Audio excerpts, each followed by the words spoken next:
سپہر کے 3 بجے ہیں۔ السلام علیکم، یہ ریڈیو پاکستان ہے۔ عشرت ثاقب سے خبریں سنیے۔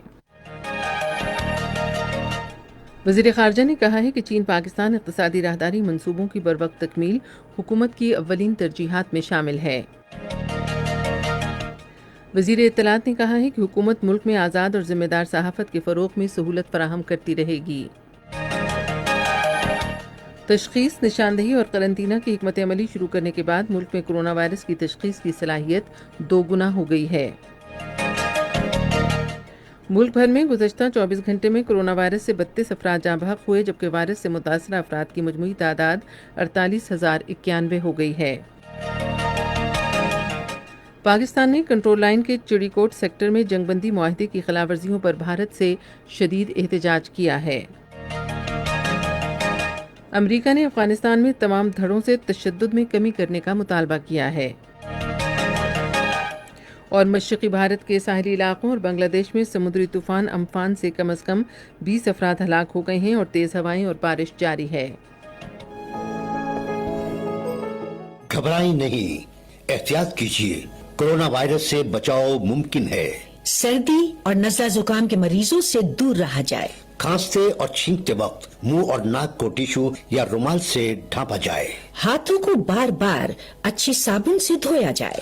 استعمال کے بعد ٹیشو کو مناسب طریقے سے ضائع کیا جائے تو کورونا وائرس کو پھیلنے سے روکا جا سکتا ہے۔ مزید معلومات کے لیے نیشنل ڈیزاسٹر مینجمنٹ اتھارٹی 111-157-157 اور صحت تحفظ ہیلپ لائن 1166 پر رابطہ کریں۔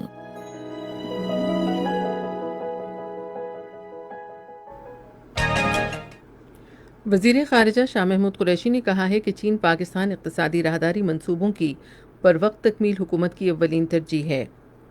یہ بات انہوں نے آج اسلام آباد میں قومی سلامتی اور پاکستان کی ترجیحات کے حوالے سے ایک مشاورتی اجلاس کی صدارت کرتے ہوئے کہی۔ وزیر خارجہ نے کہا کہ افغانستان میں امن و استحکام خطے کے لیے انتہائی اہمیت کا حامل ہے۔ انہوں نے کہا کہ پاکستان نے مشترکہ ذمہ داری اور انتہائی سنجیدگی کے ساتھ افغان امن عمل میں اپنا مصالحتی کردار ادا کیا ہے اور وہ مستقبل میں بھی یہ سلسلہ جاری رکھے گا۔ اجلاس میں کرونا وائرس کے عالمی وبا کے مسئلے، خطے میں بدلتی صورتحال اور اسے درپیش چیلنجز پر بھی تفصیلی غور کیا گیا۔ وزیر خارجہ نے کرونا وائرس کی وجہ سے علاقائی اور عالمی صورتحال کے تناظر میں ممکنہ نئے مسائل سے نمٹنے کے لیے مکمل تیاری یقینی بنانے پر زور دیا۔ انہوں نے کہا کہ اقتصادی اہداف کے حصول کے لیے معاشی سفارتکاری کے فروغ کی بھی ضرورت ہے۔ وزیر اطلاعات شبلی فراز نے کہا ہے کہ حکومت ملک میں آزاد اور ذمہ دار صحافت کو فروغ دینے کا سلسلہ جاری رکھے گی۔ آج ایک بیان میں انہوں نے کہا کہ علاقائی صحافت قومی ذرائع ابلاغ کا اہم حصہ ہے اور پاکستان تحریک انصاف کی حکومت علاقائی اخبارات کی ترقی چاہتی ہے۔ انہوں نے کہا کہ اخبارات کی تصدیق کے عمل کا بنیادی مقصد ملک میں حقیقی صحافت کو فروغ دینا ہے۔ وزیر اطلاعات نے کہا کہ یہ عمل ذرائع ابلاغ کی نمائندہ تنظیموں اور متعلقہ اداروں کی مشاورت سے کیا جا رہا ہے۔ انہوں نے کہا کہ تصدیقی عمل کے حوالے سے کوئی غلط فہمی نہیں ہونی چاہیے کیونکہ اس سے علاقائی صحافت مستحکم ہوگی۔ انہوں نے کہا کہ حکومت تمام علاقائی زبانوں، صحافت اور ادب کی ترقی اور فروغ کے لیے پرعزم ہے۔ تشخیص، نشاندہی اور قرنطینہ کی حکمت عملی شروع کرنے کے بعد کرونا وائرس کی تشخیص کی صلاحیت 2 گنا ہو گئی ہے۔ یہ بات آج اسلام آباد میں منصوبہ بندی کے وزیر اسد عمر کی زیر صدارت national command and control centre کے اجلاس کو بتائی گئی۔ اجلاس کو بتایا گیا کہ اس وقت ملک بھر میں تقریباً 631 مقامات پر سمارٹ لاک ڈاؤن جاری ہے۔ اجلاس کو بتایا گیا کہ عید کے لیے احتیاطی تدابیر کے ساتھ ای پی آئی کرو 4، فیصلہ سازی میں مدد کا نظام T T Q, task tracker اور مواصلاتی حکمت عملی کی اپ ڈیٹ پر بھی غور ہوا۔ اس موقع پر اظہار خیال کرتے ہوئے اسد عمر نے کہا کہ فیصلہ سازی میں مدد کے نظام کے لیے انتہائی ووٹوں کے اعداد و شمار انتہائی مستند ہیں۔ خاتون اول ثمینہ علوی نے خواتین پر زور دیا ہے کہ وہ کرونا وائرس کے پھیلاؤ سے بچنے کے لیے بچوں کی دیکھ بھال اور دوسرے گھریلو کام کرتے ہوئے احتیاطی تدابیر کا خیال رکھیں۔ آج اسلام آباد میں خواتین میں راشن تقسیم کرنے کی تقریب سے خطاب میں انہوں نے کہا کہ احتیاطی تدابیر پر عمل کرتے ہوئے خواتین خود اور اپنے خاندان کے افراد کو محفوظ رکھ سکتی ہیں۔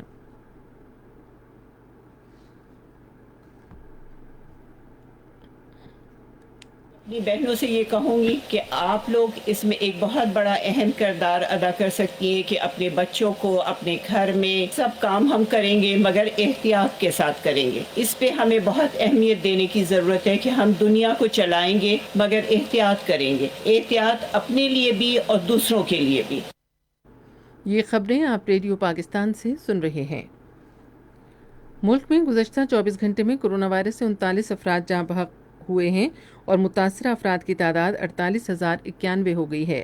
National command and operation centre کے مطابق اب تک پنجاب میں 17,382، سندھ میں 18,964، خیبر پختونخوا میں 6,815، بلوچستان میں 2,968، اسلام آباد میں 1,235، گلگت بلتستان میں 579 اور آزاد کشمیر میں 148 افراد میں وائرس کی تشخیص ہوئی ہے. وائرس سے اب تک 14,155 مریض صحتیاب ہوئے، جبکہ گزشتہ 24 گھنٹے میں 32 اموات کے بعد جاں بحق افراد کی مجموعی تعداد 1,017 ہو گئی ہے. دنیا بھر میں کرونا وائرس سے اب تک 3,29,000 سے زیادہ اموات ہوئیں، جبکہ مصدقہ مریضوں کی تعداد 51 لاکھ سے تجاوز کر گئی ہے. امریکہ میں سب سے زیادہ 94,941 ہلاکتیں ہوئیں، جبکہ برطانیہ میں 35,704 اور اٹلی میں 32,330 افراد ہلاک ہوئے. اب تک وائرس سے متاثرہ 20 لاکھ سے زیادہ افراد صحتیاب ہوئے ہیں. ملک بھر میں ٹڈی دل سے متاثرہ علاقوں میں سروے اور چھڑکاؤ کا عمل جاری ہے. ناگہانی آفات سے نمٹنے کے قومی ادارے کے مطابق بلوچستان میں ٹڈی دل سے متاثرہ 31 اضلاع ہیں، جبکہ خیبر پختونخوا میں 8، پنجاب میں 10 اور سندھ میں 5 اضلاع متاثر ہوئے ہیں.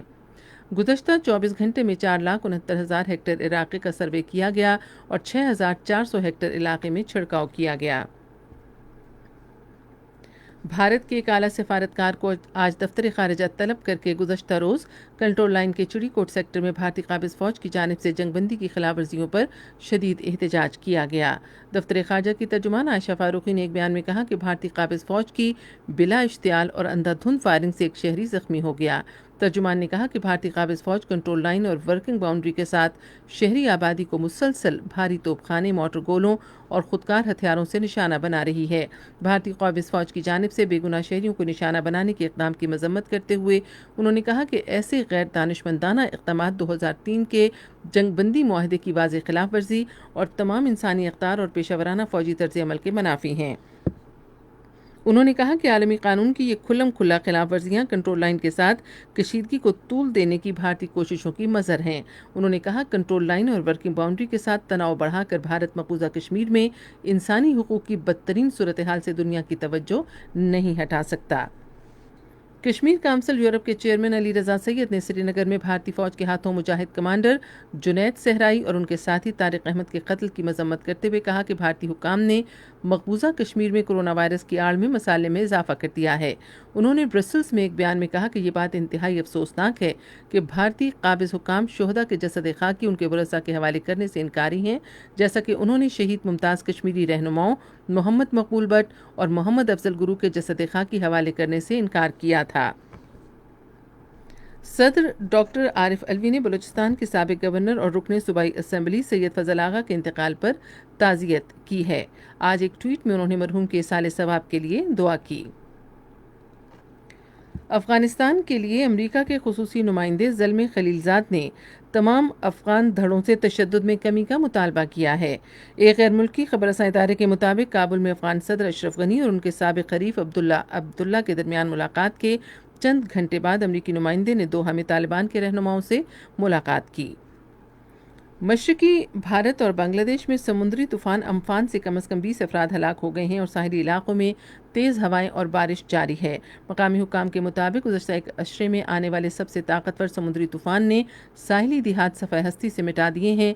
مچی کے گھر تباہ ہو گئے ہیں، بجلی کے کھمبے اکھڑ گئے ہیں اور پل پانی میں بہہ گئے ہیں.